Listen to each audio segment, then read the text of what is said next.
What's up, you guys? I'm gonna go over today's workout. It was a great chest day. So today we had two pieces to it. The first piece is gonna be more of a strength part, and my ultimate goal is seeing you guys find a 1 rep max. So the reps we are gonna be doing bench press, and I am also gonna show you guys a floor press. So if you don't have a bench, you don't have a barbell, that's okay. I'm gonna teach you how to do a press from the ground with some dumbbells. So first, let's go over how to do a bench press with a bench. And say you went to the gym, you're going to the Y today, and you're gonna try a bench press. So you're gonna set the rack up, and you don't want it as high as like for a squat. You wanna bring your clamps down, and you want the bench, you want your eyes to be able to come underneath the barbell. So you're gonna come on in, we're gonna lay down. And when we are doing a bench press, you guys, you really want to have 3 points of contact. You want your shoulders and your butt and your heels to be planted the whole time. You do not want to have some extreme like lift come to happen in under here. I know you see it a lot in like powerlifting competitions, but you guys, they're going for like the gold. I promise you guys, you are going to have some long-term effects. If you guys are all bent and arched and doing all this stuff to get your chest higher, don't do it. Just don't do it. So what I want you guys to do, heels are gonna stick planted. If you guys are too short, I want you to put a plate or something under there so your heels can be planted. You don't want your heels hanging. So you're gonna have your eyes underneath the barbell. You guys are gonna get your hands. I always come right outside of these spots. You guys can come out wider. You'll see men usually generally have a wider grip. Here's the thing, the wider our grip, the shorter range of motion. That's just rule of thumb. But I come right here, and when you guys lift off, you're gonna come up right above like your nipple line.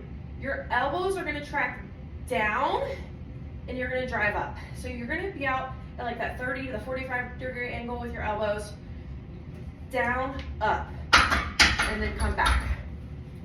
So as you're driving down, you aren't gonna hang out at the bottom.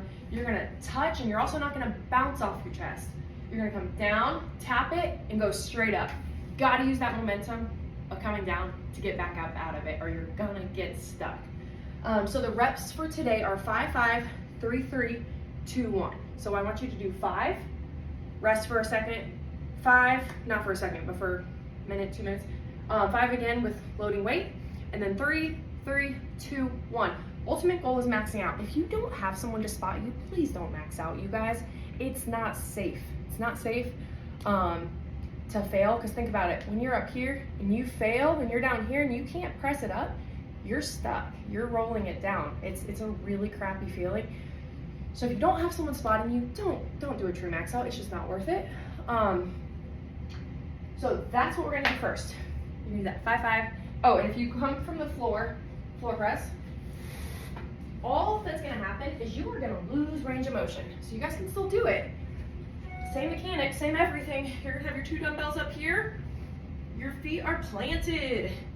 The dumbbells are just like the barbell would be. They're not like this.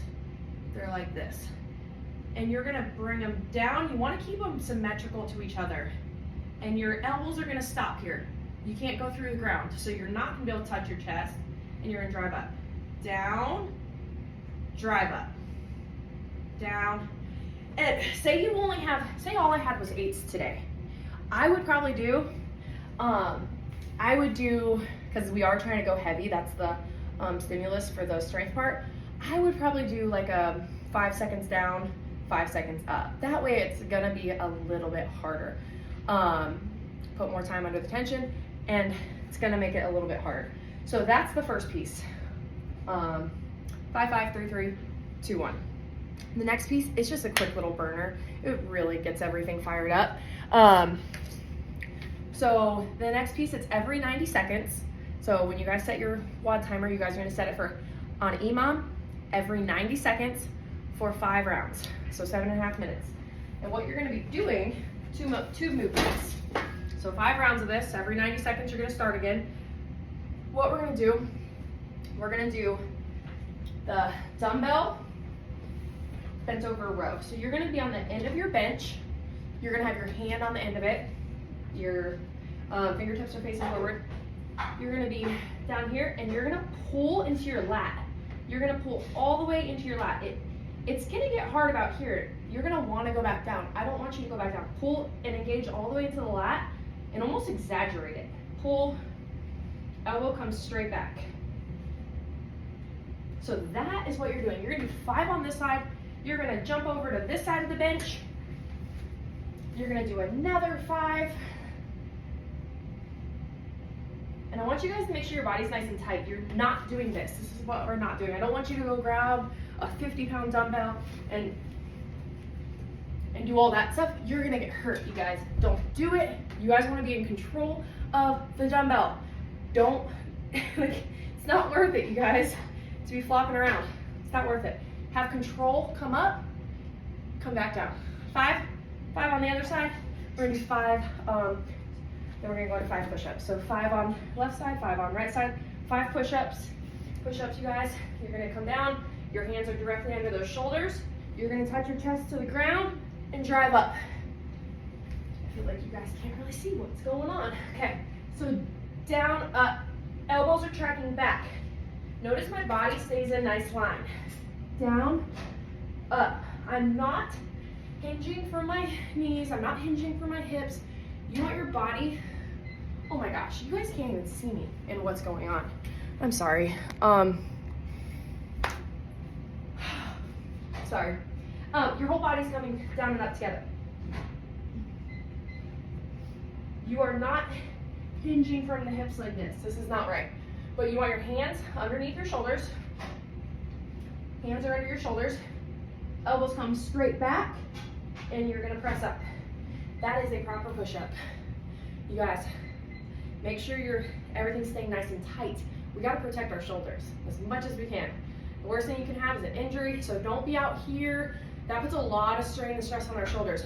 Everything's nice and tight. We're working these triceps. If you guys can't do that, you guys can also come to your knees. Your feet are up. Your body's in a nice line. Same exact mechanics. Elbows back, press up. Same thing. If you guys can't quite do that, guess what? Come to your bench and get 5. Come to your bench and guess what? Same thing. Same thing, you're working those triceps. If you guys can't do it there, come up onto a counter, and that's okay. We all had to scale somewhere. So you're doing 5 rounds of that. My hair looks all kinds of crazy. 5 rounds of that. Of 5 on one side bent over row, 5 on the other side, and then 5 push-ups. Then you're gonna rest till that 90 seconds is up, back at it, 5 rounds and you're done.